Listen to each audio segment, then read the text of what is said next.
So hey guys, welcome again to my channel zoology vibes. Hope you are good and fine. So आज हमारा lecture number 3 है the nervous system का। और आज के इस लेक्चर में हम स्पाइनल कॉर्ड के बारे में पढ़ेंगे। हम अभी तक पूरा जो हमारा ब्रेन है उसको हम कवर करके आ चुके हैं। जितने भी हमने ब्रेन के कंपैरेटिव अकाउंट देख लिया ब्रेन का, है ना। ब्रेन का एम्ब्रियोनिक डेवलपमेंट देख लिया, ब्रेन के जो हमारे पार्ट्स है, fore brain, hind brain, mid brain, सबके बारे में पढ़ लिया। तो आज हम पढ़ेंगे, आज से स्टार्ट करेंगे स्पाइनल कॉर्ड। तो आज हम बेसिकली स्ट्रक्चर देखेंगे स्पाइनल कॉर्ड का, थोड़े बहुत फंक्शन देखेंगे स्पाइनल कॉर्ड के। तो स्टार्ट करते हैं हम अपना आज का लेक्चर। तो जो हमारा ब्रेन होता है, जो स्पाइनल कॉर्ड होता है, वो होता क्या है? It is a portion of the neural tube which form the spinal cord undergoes considerably less modification than that of forming the brain. जो हमारा जनरली न्यूरल ट्यूब होता है उसी से हमारा ब्रेन और स्पाइनल कॉर्ड बनता है। जो CNS है उसी से बनता है, सेंट्रल नर्वस सिस्टम। ठीक है। तो जो ब्रेन होता है, ब्रेन बनता है वो कैसे बनता है? वो ज़्यादा मॉडिफाई हो जाता है। और जो हमारा स्पाइनल कॉर्ड है वो उसके कंपेरिजन में बहुत कम मॉडिफाई होता है। ठीक है। It generally assumes the shape of more less cylindrical. जो हमारा स्पाइनल कॉर्ड होता है उसका जो शेप होता है मोर और लेस सिलेंड्रिकल होता है, ज़्यादा मतलब लगभग सिलेंड्रिकल होता है, प्रॉपर भी नहीं होता है। ठीक है। बट स्लाइटली फ्लैटेंड ट्यूब, और जो होता है साइड से हल्का सा चपटा होता है, फ्लैटेंड ट्यूब की तरह होता है। ठीक है। It widen at the anterior end where it continues with the brain stem और मेडुला ऑब्लिगेंटा। ये जो ब्रेन से जब कंटिन्यू होता रहता है, जहाँ से इसके स्टार्टिंग पॉइंट होता है आपके स्पाइनल कॉर्ड का, मेडुला से अटैच होता है वहाँ से, तो वहाँ से ये जो होता है वो चौड़ा होता है ना, वाइडन होता है। बट जैसे जैसे नीचे आता है पूरा प्रॉपर जो स्पाइनल कॉर्ड है जो हमारी वर्टिब्रे में एंटर होता है, तो ये बहुत ज़्यादा एक थिन सा फाइन थ्रेड लाइक स्ट्रक्चर बना लेता है, जिसे हम फाइलम टर्मिनल कह रहे हैं, टर्मिनल कहते हैं। यहाँ पे आप इसका डायग्राम देख सकते हैं। ठीक है। ये आप देख रहे हैं, पॉन्स है, मेडुला है, फिर ये सर्वाइकल एनलार्जमेंट है, फिर यहाँ से आके जो नीचे है पोर्शन है वो फाइलम टर्मिनल है, जो आके आपका स्टार्ट हो गया है। ठीक है। अब हम बात करते हैं जो पार्ट्स हैं आपके स्पाइनल कॉर्ड के उनकी। ठीक है। The grey and white matter of the cord. ठीक है। तो जो हमारा जितने भी ग्रे मैटर होता है वो क्या कंपोज करके रहता है, मैंने आपको स्टार्टिंग के लेक्चर में बताया था, है ना। ग्रे मैटर में आपके जो भी नॉन माइलिनेटेड एक्सॉन्स होते हैं वो प्रेजेंट होते हैं, और वाइट मैटर में आपके जो माइलिनेटेड एक्सॉन्स होते हैं वो प्रेजेंट होते हैं। ठीक है। In amniotes the grey matter is arranged in shape of the letter H. जो एच के शेप में जो होता है आपका जो जो ग्रे मैटर है वो एच के शेप में होता है। The portion corresponding to the upper bars of H extend dorsally and known as dorsal column and the lower bars of the ventricle column. जो ऊपर वाले एच जो ऊपर वाला पार्ट होता है इसे हम डॉर्सल कॉलम कहते हैं, जो एच का नीचे वाला पार्ट है इसे वेंट्रल कॉलम कहते हैं। जैसे ये सपोज करिए ये आपका एच है ना, तो इसके ऊपर वाला ये हो गया आपका डॉर्सल कॉलम, और जो इसके नीचे है इसे बोलेंगे हम वेंट्रल कॉलम। ठीक है। The connecting bar in which the central canal lies form the dorsal and ventral grey commissures above and below respectively. जो आपका जो भी सेंट्रल कैनाल होता है, जहाँ पे सेंट्रल कैनाल लाई कर रहा होता है उसके आसपास का जो एरिया होता है, मतलब जो ये सेंट्रल कैनाल है इसको जो ये जॉइंट रहता है सेंट्रल कैनाल के आसपास, जो आपको जॉइंट एरिया दिखता है ये वेंट्रल और डॉर्सल कमीसर होता है। कमीसर से एक बैंड होता है, एक टिश्यू का बैंड होता है, एक नर्व का बैंड होता है, जो किसी पार्ट को जोड़ के रखता है। ठीक है। जैसे आपका सेंट्रल कैनाल है, यहाँ पे आपको देख सकते हैं गैप है ना दोनों साइड, बट जो सेंट्रल कैनाल के जो पास का बिल्कुल पास का दोनों एरिया है वहाँ पे आपको गैप नहीं दिख रहा है सेंट्रल कैनाल के अराउंड। तो किस लिए नहीं दिख रहा है? जो आपका वेंट्रल और डॉर्सल कमीसर्स है वो बना हुआ है वहाँ पे। ठीक है। और कमीसर्स होते हैं क्या है? जो आपका nerve band of nerve tissues होते हैं, जो आपके जो कोई भी पार्ट को आपस में अटैच करके रखते हैं। ठीक है। The cell body in the dorsal column are for the most part those of interneurons. Their dendrites form synapses with the axons of sensory or afferent nerve fibers which enter the spinal cord via the dorsal root of the spinal cord. जो आपके cell body होते हैं dorsal column में वो पाए जाते हैं, वो इंटरन्यूरॉन्स के पाए जाते हैं ना। जो आपके इंटरन्यूरॉन्स मैंने बताया था आपको स्टार्टिंग के लेक्चर में ही, जो आपका इंटरन्यूरॉन्स होता है वो आपके सेंसरी न्यूरॉन और मोटर न्यूरॉन के बीच में प्रेजेंट होता है। ठीक है। इनके जो डेंड्राइट्स होते हैं, आपके जो इंटरन्यूरॉन्स के डेंड्राइट्स होते हैं वो साइनेप्स बना रहे होते हैं सेंसरी न्यूरॉन के उसके साथ, सेल बॉडी के साथ। ठीक है।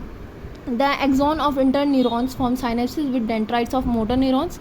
जो एक्सॉन होता है इंटरन्यूरॉन्स का वो साइनेप्स बना रहे होते हैं मोटर न्यूरॉन्स के साथ, और जो आपका सेल बॉडी होती है इंटरन्यूरॉन्स की वो साइनेप्स बना रही होती है एक्सॉन ऑफ सेंसरी न्यूरॉन्स के साथ। ठीक है।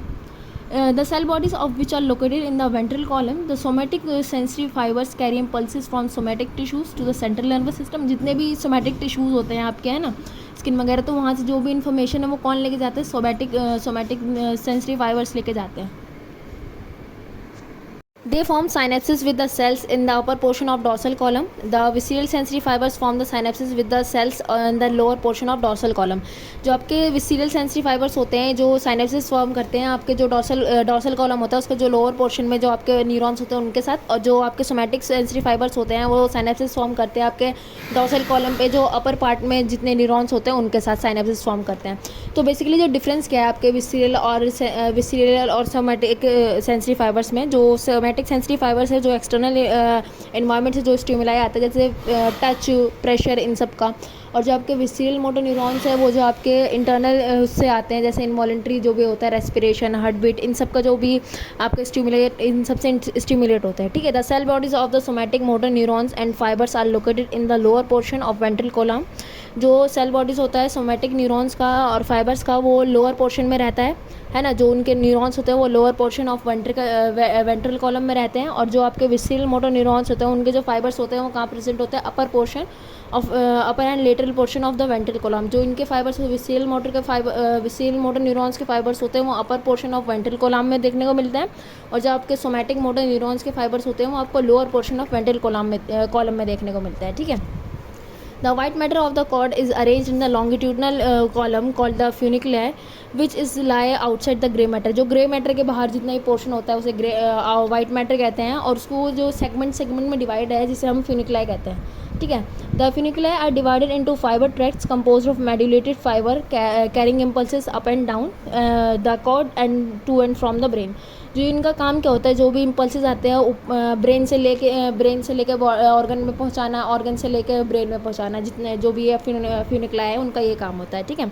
The little funiculi lie between the dorsal and ventral column. The dorsal funiculi lies between the dorsal and the dorsal septum and the dorsal column.